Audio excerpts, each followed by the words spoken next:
बिस्मिल्लाहिर्रहमानिर्रहीम। गुमनाम हीरोज़ के मुअज़्ज़ज़ नाज़रीन, अस्सलामु अलैकुम। आइए चलते हैं कहानी की तरफ। अमेश भास्कर को दिन में तारे नजर आ रहे थे। मैंने उसे वार्निंग दी थी कि वो अपनी बेटी को मां बनने से नहीं रोकेगा। अगर ऐसा नहीं करेगा तो मैं इसकी शर्मनाक वीडियो फिल्म इसके खानदान में और इसकी सोसाइटी में जगह जगह पहुंचा दूंगा।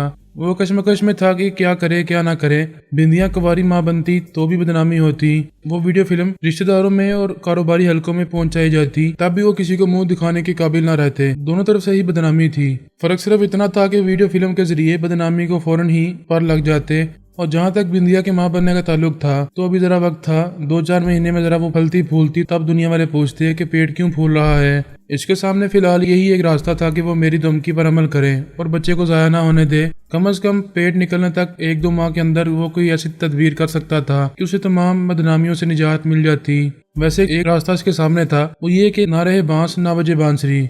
अगर बिंदिया ही नहीं रहेगी तो ब्लैकमेलर किसे बदनाम करेगा। वो एक गैरतमंद बाप की तरह दुनिया वालों से कह सकेगा कि बेटी ने एक गलती की थी, फिर मारे शर्म के इसने खुदकुशी कर ली। वो आम वालिदैन की तरह बेटे को चाहता था। बेटी से सिर्फ इसलिए मोहब्बत थी कि इसके जरिए वो मुझे ट्रैप करके शांताबाई की दौलत और जायदाद तक पहुंच सकता था। इसने मुझे ट्रैप करने के सिलसिले में जितनी जबरदस्त प्लानिंग की थी, इतनी जबरदस्त मात खा रहा था। इसने फोन के जरिए अपने बेटे से रब्ता किया। इससे पूछा, बेटे योगेश तुम कहाँ हो? इसने कहा, डैड मैं यहाँ स्नूकर क्लब में हूँ, एक बाजी हार चुका हूँ और जीतने वाला मुझसे 50,000 का तकाजा कर रहा है। फिर इसे दे दो, प्रॉब्लम क्या है? मेरी जेब में इस वक्त सिर्फ 20,000 रुपए हैं। इससे कहो अभी 2-4 घंटे में बाकी 30,000 रुपए अदा कर दोगे। उसे टालने के फौरन बाद यहाँ आ जाओ, जरूरी काम है। डैड मुझे यहाँ दूसरा गेम खेलना है, ये पहला गेम मैं सिर्फ 5 पॉइंट से हार गया। आप देखिए अगले गेम में 50,000 से भी ज्यादा रकम जीत लूंगा। तुम रोज ही जीतते और हारते रहते हो, अभी ये गेम छोड़ो और फौरन आओ।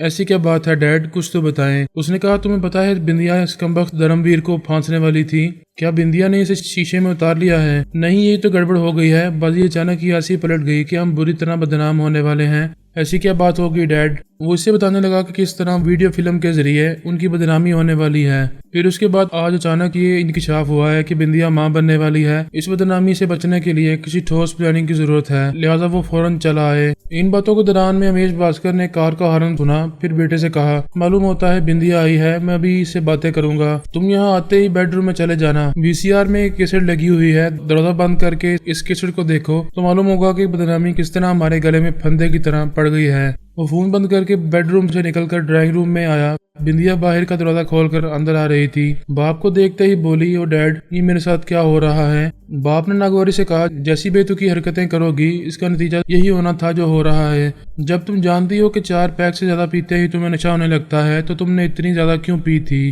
तुम्हारी ये गलती हमारे मुंह पर जूते मार रही है। हम दुनिया वालों से कहां कहां मुंह छुपाते फिरेंगे। आपके ताने देने और मेरी गलतियों का हिसाब करने से मसला दूर नहीं होगा। इस बच्चे को जल्द से जल्द खत्म करना होगा। ये खत्म नहीं होगा, तुम इसे पैदा करोगी। वो हैरानी से बाप को देखते हुए बोली, ये आप क्या कह रहे हैं? वही जो भी ब्लैकमेलर ने मुझसे फोन पर कहा है। इसने धमकी दी है कि अगर इस बच्चे को जाया किया जाएगा तो वो हमारे रिश्तेदारों और कारोबारी हलके में इस कैसेट को हाथों हाथ पहुंचा देगा। वो सोफे पर धप से गिर पड़ी। फटी फटी आंखों से बाप को देखते हुए बोली, आखिर वो हमसे ऐसी दुश्मनी क्यों कर रहा है? हमसे बड़ी से बड़ी रकम क्यों नहीं ले लेता? हमारा पीछा क्यों नहीं छोड़ता? ऐसे वक्त मैंने इसके सोच में कहा, मैं दूसरों के लिए गड्ढा खोद रही थी, खुद ही इस गड्ढे में गिर पड़ी हूँ। इसने बड़े गुरूर से सोचा, ये बकवास है, मैंने किसी के लिए गड्ढा नहीं खोदा है। मैंने इसकी सोच में कहा, अपनी गलतियां समझ में नहीं आती, लेकिन ये समझना चाहिए कि डैडी ने शांताबाई को जहर देने की कोशिश की, नाकाम रहे। मैं शांता की दौलत और जायदाद हासिल करने के लिए धर्मवीर को ट्रैप करना चाहती थी, लेकिन खुद ही ट्रैप हो चुकी हूँ। इसकी अपनी सोच ने कहा, ऐसा तो होता ही है, कभी शिकारी शिकार करता है और कभी खुद शिकार हो जाता है। ये मेरी बदनसीबी थी कि मैं खुद शिकार हो गई हूँ, लेकिन किसी न किसी तरह बच निकलूंगी। जिसके अंदर शैतान घर कर जाता है वो अपनी शैतानी सोच से बाज नहीं आते। वो भी अपने मिजाज और गुरूर से बाज आने वाली नहीं थी। मैं देखना चाहता था कि वो नाक लगाने वाली नाक तक दलदल में फंसने से पहले अपने गुरूर से बाज आती है या नहीं। इसका भाई योगेश आ गया। इसने बाप बेटी पर नजर डाली, बिंदिया को घूर कर देखा, फिर उसे मुंह फेर कर तेजी से चलता हुआ अपने बाप के बेडरूम में चला गया। बिंदिया ने कहा, वो मुझे घूर रहा था, नफरत से देख रहा था। क्या आपने उसे मेरे बारे में बताया है? तुम्हारे चेहरे पर बेहयाई की दास्तान लिखी हुई है। सभी तुम्हें घूर घूर कर देखेंगे, फिर नफरत से मुंह फेर कर चले जाया करेंगे। मैं जब से आई हूँ आप मुझे ताने दे रहे हैं। आपका रवैया अचानक क्यों बदल गया है? क्या मैं ये सब अपने लिए कर रही थी? आप ही की प्लानिंग के मुताबिक मैंने धर्मवीर को फांसना चाहा था और खुद फंस गई हूँ। मुसीबत में हूँ तो आप इस तरह मुझसे बातें कर रहे हैं जैसे वो बेहयाई करने में खुद गई थी, जबकि करवाने वाले आप हैं। सारे कैमरे और माइक वगैरह आपने लगवाए थे। मेरी बेहयाई में आप भी बराबर के शरीक हैं, तो बदनामी में भी शरीक रहेंगे। फिर क्यों झुंझला रहे हैं, गुस्सा दिखा रहे हैं और क्यों मुझे ताने दे रहे हैं? मैं ये प्लानिंग ना करता और तुम बदनाम होती तो बेटी के मामले में पहले माँ बाप को ही बदनाम होना पड़ता है। मैं क्यों प्लानिंग करती, क्यों ऐसा बेहयाई का खेल खेलती? ये सब कुछ तो आपका किया धरा है। आप शांताबाई की दौलत और जायदाद हासिल करना चाहते थे। इस दौलत में से मुझे कितना हिस्सा मिलता ये मैं अच्छी तरह जानती हूँ। ज्यादा हिस्सा तो आप अपने बेटे को ही देते। योगेश बेडरूम से चलाता हुआ बाहर आया, गरजते हुए बोला, ये कैसी बेशर्मी है, ये तो बेहयाई की इंतहा हो गई। इन केसटों को देखते ही अपनी आंखें फोड़ लेने को दिल चाहता है। बिंदिया, तुम अब तक जिंदा क्यों हो? तुम्हें तो आत्महत्या कर लेनी चाहिए थी। वो गुस्से से बोली, बकवास मत करो, मैंने जानबूझकर ऐसा नहीं किया है। इतने ही गैरतमंद हो तो मेरे साथ डैडी को भी आत्महत्या करने को कहो या फिर इस बदनामी से बचने की कोई तदबीर करो। दुनिया का हर गलतकार अपनी गलती से इनकार करता है और दूसरों को इल्जाम देता है। इसी तरह तुम डैडी को भी अपनी गलती में शामिल कर रही हो। खबरदार, तुम इस मामले में किसी के सामने डैडी का नाम नहीं लोगी। अमेश भास्कर ने कहा, मैं जानता हूँ तुम मेरी बदनामी नहीं चाहोगे, लेकिन मैंने तुम्हें इसलिए नहीं बुलाया कि बहन से झगड़ा करना है। हम तीनों को मिलकर सोचना चाहिए कि इस ब्लैकमेलर से किस तरह निजात हासिल कर सकते हैं और इससे वो दोनों कैसेट किस तरह हासिल करें। आखिर वो है कौन, इसके बारे में कुछ तो मालूम हुआ होगा। वो हमसे कुछ तो चाहता होगा। हम इसे बार बार कह चुके हैं कि वो अपनी मुंह मांगी रकम ले और इस वीडियो फिल्म की मास्टर कॉपी हमारे हवाले कर दे, लेकिन वो अपना मुतालबा पेश नहीं कर रहा। हमें टाल रहा है, बातों में उलझा रहा है। बिंदिया की एक गलती के बाद दूसरी गलती से भी फायदा उठा रहा है। वो हमें सिर्फ परेशान कर रहा है। योगेश ने कहा, वो ब्लैकमेलर कौन है हमें मालूम करना चाहिए। इतनी आसानी से मालूम होता तो कब का मालूम कर लेते, इतने परेशान ना होते। इसके घर पहुंचकर मामला तय कर लेते या इसे गोली मार देते। हम ये सब कुछ नहीं कर सकते, फिर क्या कर सकते हैं ये सोचना चाहिए। एक ही बात मेरी समझ में आती है कि तुम्हें इस शहर से कहीं दूर चले जाना चाहिए। यहाँ रहोगी तो मजीद गलतियां करती रहोगी और इस ब्लैकमेलर के इरादे मजबूत होते चले जाएंगे। वो और ज्यादा परेशान करता रहेगा।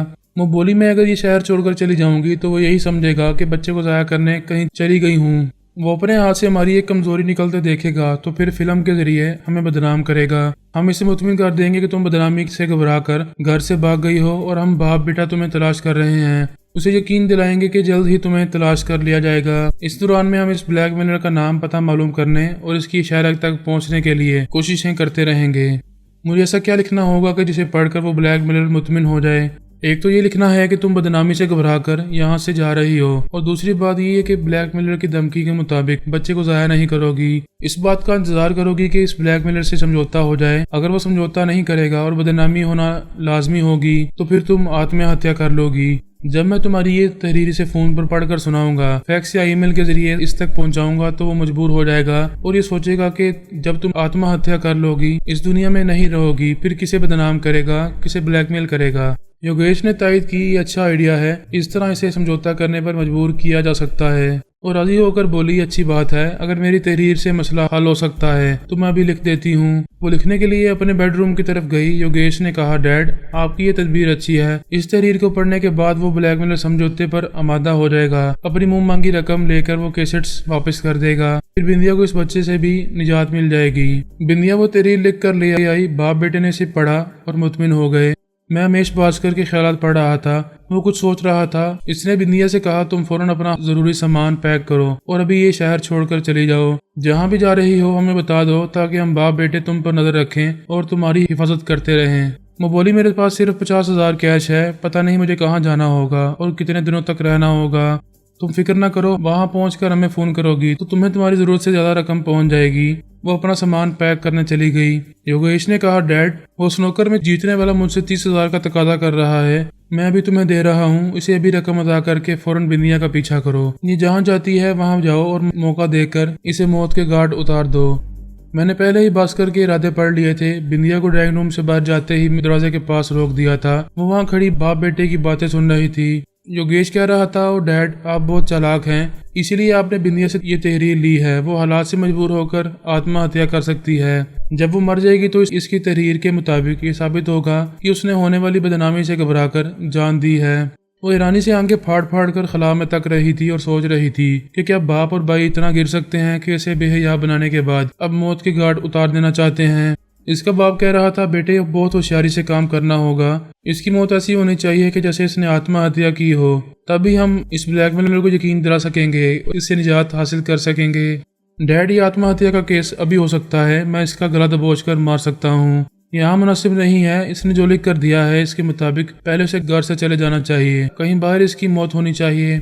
बिंदिया इसी वक्त ड्राइंग रूम में जाकर बाप और भाई से झगड़ा करना चाहती थी और कहना चाहती थी कि उसने सारी बातें सुन ली हैं और अब इनके फ्रेम में नहीं आएगी, लेकिन मैंने उसके दिल में खौफ पैदा किया कि वो यहीं इसी वक्त इसकी जान ले सकते हैं।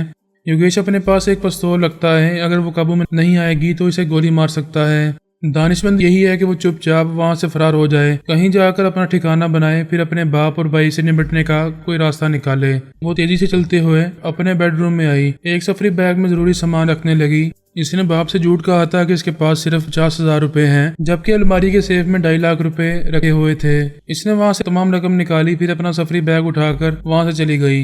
वो बाप और बेटा थोड़ी देर तक इसका इंतजार करते रहे, फिर बाप ने ड्राइंग रूम से निकलकर कॉरिडोर में पहुंचकर इसे आवाज दी, बिंदिया तुम कहाँ हो, जल्दी आओ, देर ना करो, तुम्हें इस शहर से फौरन चले जाना चाहिए, तुम्हारा भाई तुम्हारे साथ जाएगा और फिर किसी दूसरे शहर में तुम्हारी रिहाइश का इंतजाम करके चला आएगा। इसे बिंदिया की तरफ से जवाब नहीं मिल रहा था। इसने थोड़ी देर इंतजार किया, फिर इसे आवाजें देता हुआ इसके बेडरूम में आया तो वो नहीं थी। खुली हुई अलमारी और बिखरा हुआ सामान बता रहा था कि वो जा चुकी है। योगेश ने आकर पूछा, क्या हुआ डैड, वो कहाँ है? मालूम होता है इसने हमारी बातें सुन ली हैं, वो हमसे दूर रहने के लिए चुपचाप हमें धोखा देकर चली गई है। योगेश ने कहा, हमें इसे इस तरह नहीं जाने देना चाहिए। वो दोनों तेजी से चलते हुए बाहर आए। इनके पास 2 गाड़ियां थीं, वो एक गाड़ी वो ले गई थी। वो दोनों दूसरी गाड़ी में बैठ गए। बाप ने कार स्टार्ट करके आगे बढ़ाते हुए कहा, आगे जाकर तुम कोई रेंटेड कार ले लो और एयरपोर्ट की तरफ जाओ, मैं हाईवे की तरफ जाऊंगा और वो कार ले गई है, हाईवे पर जा सकती है। डैड, वो ट्रेन के जरिए भी कहीं जा सकती है, वो आराम से सफर की आदी है, ट्रेन से नहीं जाएगी। वो आगे जाकर रेंट ए कार की एजेंसी पर उतर गया। बाप आगे बढ़ गया। वो वहां से एक कार रेंट पर हासिल करने लगा। अब इन तीनों को बड़ी देर तक और दूर तक भटकते रहना था। हंसराज जोगिया का मौजूदा नाम रंजीत था। पहले वो मद्रास के इलाके में इंस्पेक्टर जनरल ऑफ पुलिस था। जब चंडाल जोगिया भारतीय काबरीन के साय में आ गया और शाहाना जिंदगी गुजारने लगा तो इस वक्त वो अपने बेटे का ट्रांसफर दिल्ली करवा चुका था। आजकल वो वहीं रह रहा था। इसने इब्तिदा में बेटे को ये नहीं बताया कि वो भारतीय हुक्मरानों के साथ मिलकर अपने देश के लिए काम कर रहा है। सिर्फ इतना कहा था कि वो हमेशा अपने बेटे और बेटी से राब्ता नहीं रखेगा, बहुत जरूरत के वक्त आया करेगा। लिहाजा उसे दिल्ली पहुंचने के बाद शराब पीने से तौबा करनी होगी, वरना कोई भी दुश्मन टेलीपैथी जानने वाला इसके दिमाग में आकर इसके बाप का सुराग लगा सकता है। बेटा अपने बाप की तरह हवसपरस्त था। अगर शराब से तौबा करता तो शबाब से कभी तौबा ना करता, और जब शबाब के करीब जाता तो शराब की तलब होती। ये दोनों ख्वाहिशात लाजम मलजूम थी। इसने बाप की एक बात मान ली थी, फिलहाल शराब से तौबा कर ली थी। उधर दिल माइल होता था, बोतल देकर दिल ललचाता था, लेकिन बाप से डरता था। वो अपने मंत्रों के जरिए या ख्यालखानी के जरिए उसे बड़ी सख्त सजाएं दिया करता था। इसके अलावा टेलीपैथी जानने वाले दुश्मनों से भी खतरा था कि वो जान को आ जाएंगे। आईजी पुलिस होने के बायस पूरे दिल्ली शहर में इसकी हुक्मरानी थी। जितने बदनाम और खतरनाक मुजरिम थे इसके सामने हाथ जोड़ते थे और अपनी कमाई का आधा हिस्सा इसके हवाले करते थे। वो माल भी खूब कमाता था और एक से बढ़कर एक हसीन औरत से दोस्ती भी करता था। इन दिनों एक हसीन औरत रेणुका से दोस्ती थी। वो कोई बाजारी या सोसाइटी गर्ल नहीं थी, एक अमीरजादी थी।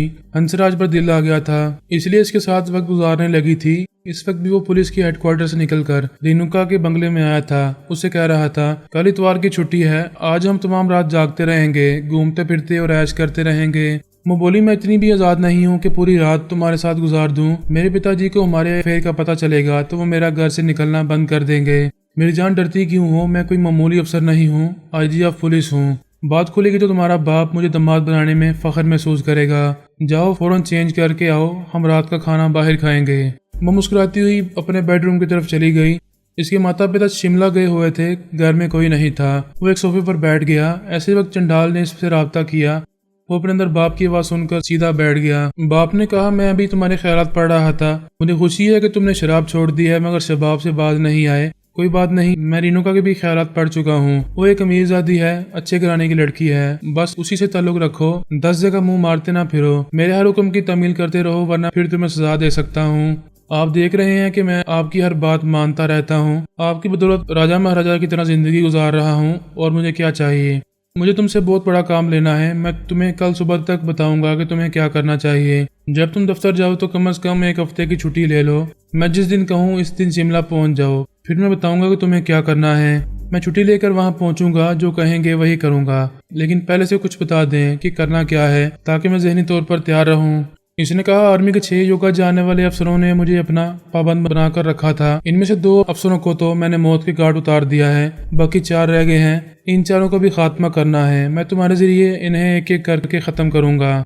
ऐसी बात है तो फिर समझे कि उनका खात्मा हो चुका है। मैं कल ही से एक हफ्ते की छुट्टी लेकर शिमला जाने के लिए तैयार रहूंगा। ठीक है, मैं जा रहा हूँ। यहाँ मुझे मोहतात रहना पड़ता है। वो चारों अफसरान मेरी निगरानी करते हैं, मुझे अपनी मर्जी के खिलाफ कहीं ख्यालखोनी करने नहीं देते। मैं जहाँ रहता हूँ वहाँ खुफिया कैमरे लगा रखे हैं। दिन रात देखते रहते हैं कि कहीं मैं चोरी छुपे किसी से ख्यालखोनी के जरिए राब्ता तो नहीं कर रहा, और किसी दुश्मन टेलीपैथी जानने वाले से दोस्ती तो नहीं कर रहा। क्या मैं कहीं इन्हें नुकसान पहुँचाने वाला काम तो नहीं कर रहा। उल्लू के बट्टे नहीं जानते कि मैं इन्हें किसी तरह उल्लू बना रहा हूँ। बहरहाल मैं कल सुबह तुमसे राब्ता करूंगा। वो इसके दिमाग से चला गया।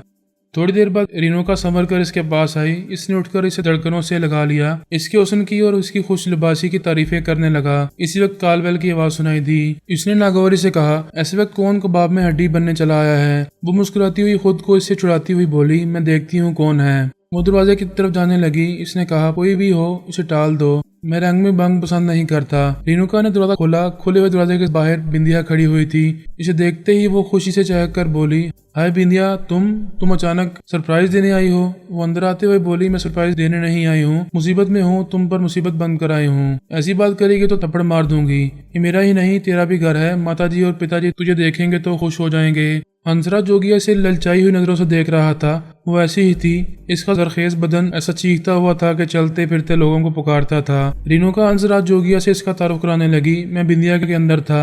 वो अपने बाप और भाई के मशवरे पर शहर छोड़कर जाने वाली थी, लेकिन इनके खबीस चेहरे असल में सामने आए तो पता चला कि वो इसे कत्ल करने की कोशिश कर रहे हैं। तो इसने शहर से कहीं दूर जाने का इरादा तर्क कर दिया और ये फैसला कर लिया कि अपनी अजीज तरीन और राजदार सहेली रेणुका के पास जाएगी और इसी के घर में छुप कर रहेगी। इसके जहन में ये बात आई थी कि जो शख्स इसे ब्लैकमेल कर रहा है वो इसका मोबाइल फोन नंबर जानता है। इससे किसी वक्त जरूर राब्ता करेगा और वो अपने तमाम हालात इसे बताएगी और इसके सामने झुक जाएगी। इसकी हर शर्त मानकर इसे अपना दोस्त बना लेगी। ऐसी चालाकी से काम लेकर वो बाप और भाई के दुश्मन इरादों से महफूज रह सकेगी। वो पहले अच्छी तरह संभल कर मजबूती से कदम जमा कर बाप और भाई से इंतकाम लेना चाहती थी। रेणुका के घर इसीलिए आई थी कि इसके घर में महफूज रहकर बड़े आराम से अपने बदतरीन हालात पर काबू पा सकती थी। मैं रेणुका के ख्यालात पढ़ने लगा। वो आम रईसजादियों की तरह थी। मिजाज में रोमानियत थी। जो पसंद आता था उसे बॉयफ्रेंड बना लेती थी। इस बार वो हंसराज जोगिया पर मर मिटी थी। वो कद्दावर सेहतमंद पहलवान जैसा था। दावा करता था कि वो तनहा 2000 पहलवानों को पिछाड़ सकता है और दुश्मनों के छक्के छुड़वा सकता है। इसने रेणुका के भी छक्के छुड़ा दिए थे। वो परेशान होकर बोलती थी, तुम तो दरिंदे हो, थकने का नाम ही नहीं लेते, आखिर क्या खाते पीते रहते हो। वो बड़े फख्र से कहता था, मैंने बरसों पहलवानी की है और योगा का माहिर हूँ, पूरे 10 मिनट तक सांस रोक सकता हूँ। हम योगा जानने वाले कुश्ती लड़ते वक्त थकते नहीं हैं, अपने मदे मुकाबले को थका मारते हैं। रेणुका के हालात पढ़कर मैं मोहतात हो गया। ये मालूम हो गया कि मैं इसके दिमाग में जाना चाहूंगा तो वो सांस रोक लेगा। ना ही मैं इसके अंदर जा सकूंगा और ना ही इसके ख्यालात पढ़ सकूंगा और ना ही इसकी असलियत मालूम कर सकूंगा कि वो कौन है। ये कोई जरूरी नहीं है कि तमाम योगा जानने वालों का ताल्लुक टेलीपैथी की दुनिया से या ख्यालखानी करने वालों से हो। ताल्लुक हो या ना हो, लेकिन ये तजस्सुस पैदा होता है कि आखिर वो योगा जानने वाला कौन है। हंसराज के बारे में भी मेरे अंदर तजस्सुस पैदा हुआ। मैं नहीं जानता था कि वो चंडाल का बेटा है और इसका मौजूदा नाम रंजीत शर्मा है। रेणुका के ख्यालात ने बताया कि वो IG ऑफ पुलिस है।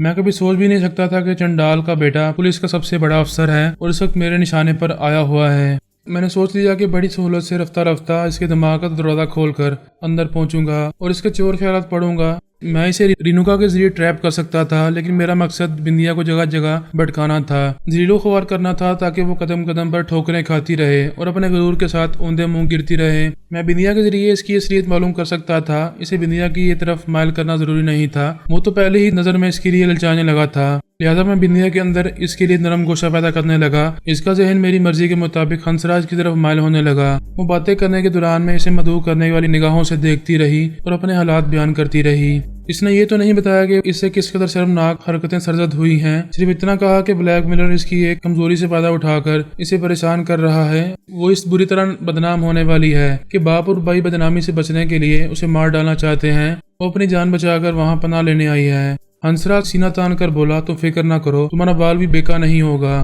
मैं इस शहर का आईजी या पुलिस हूँ, पूरा शहर मेरी मुट्ठी में रहता है। तुम्हारे बाप और भाई क्या चीज हैं और वो ब्लैकमेल क्या बेचता है, मैं सबकी ऐसी की तैसी कर दूंगा। फोन की घंटी सुनाई दी। रेणुका ने रिसीवर उठाकर कान से लगाया, हेलो कहा तो दूसरी तरफ से उसके बाप की आवाज सुनाई दी, हेलो बेटी, तुम क्या कर रही हो? कुछ नहीं पिताजी, बस यूं ही बाहर जाकर रात का खाना खाना चाहती थी। आप सुनाएं, माताजी के साथ कब आ रहे हैं? मैंने यही बताने के लिए फोन किया है कि अभी हम रात के 11 बजे की फ्लाइट से आ रहे हैं। वो हैरानी और परेशानी से हंसराज को देखकर फोन पर बोली, इतनी जल्दी और अचानक आ रहे हैं? आपने इतला भी नहीं दी। इससे क्या फर्क पड़ता है, क्या तुम्हें खुशी नहीं हुई? ओ पिताजी, मुझे बहुत खुशी हो रही है। आप 11 बजे तो क्या अभी आ जाएं। बाप ने हंसते हुए कहा, फ्लाइट 11 बजे पहुंचाएगी, इससे पहले कैसे आ सकूंगा? बहरहाल तुम होटल जाना चाहो तो जाओ, हम भी रात का खाना खा कर ही आएंगे।